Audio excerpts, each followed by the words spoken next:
India is now under the control of Hindu extremists. But way back in 1996, I was attending a conference of pastors in New Delhi.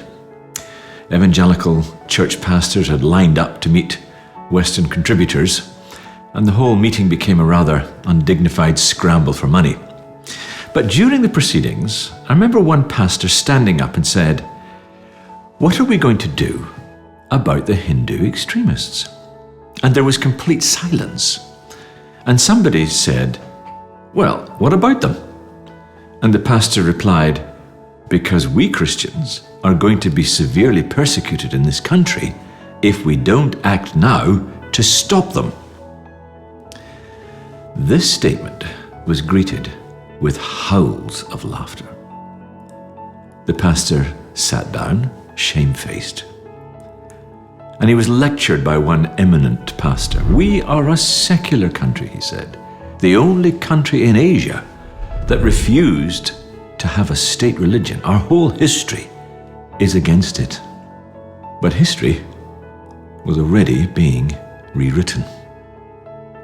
In the most astonishing rise to power of religious extremists in the 20th century, a party of religious zealots with a harsh, divisive message of India for Hindus only, who were a laughingstock in 1990 with only 2 seats in Parliament, panicked a vast block of voters into thinking that India was being overrun by Muslims and Christians, and they took power in 1998. Waves of communal violence were immediately unleashed throughout the country. From 1964 to 1996, there had been only 38 registered cases of violence against Christians in the whole of India. But by the time 2001 rolled round, even the government, the extremist government, was admitting that in the 2 years since 1999, a total of 33 Christians had been killed, 283 injured, and more than 417 acts of violence recorded against Christians and their property. And that included rapes and church burnings and lootings by the score.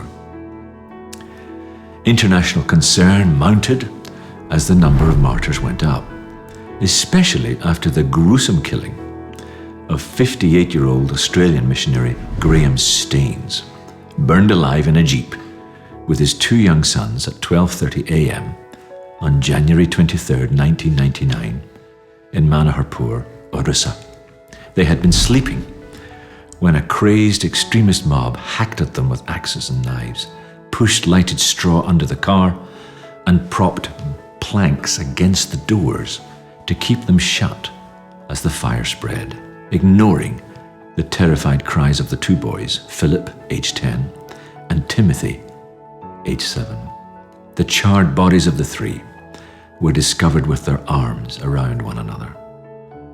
This grisly martyrdom woke the church up to the fact that when they protested the increasing violence against them, they found the police and many government institutions reluctant to help them because the extremists had infiltrated into their ranks.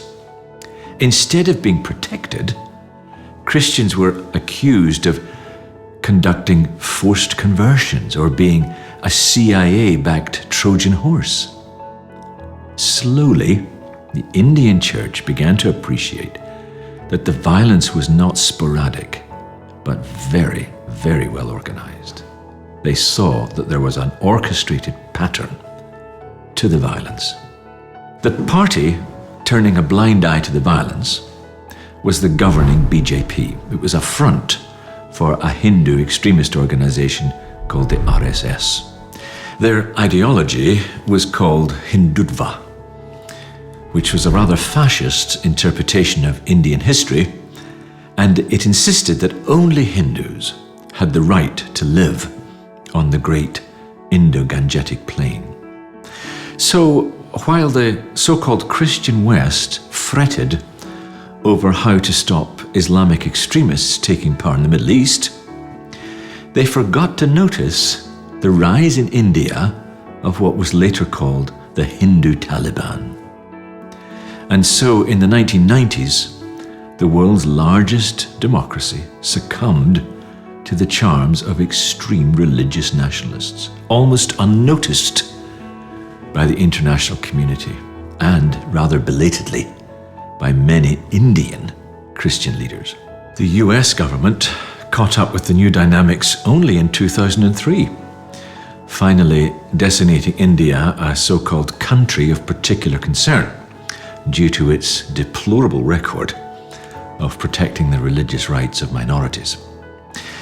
Ironically though, the BJP unexpectedly lost power in 2003, but they roared back into power in 2014 with a landslide election victory under a new figure, Narendra Modi, the most extremist Hindu nationalist ever to lead the country.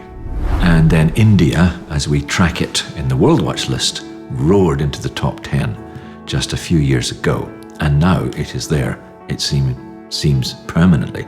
Then in 2019, Modi gained another landslide victory. India is changing.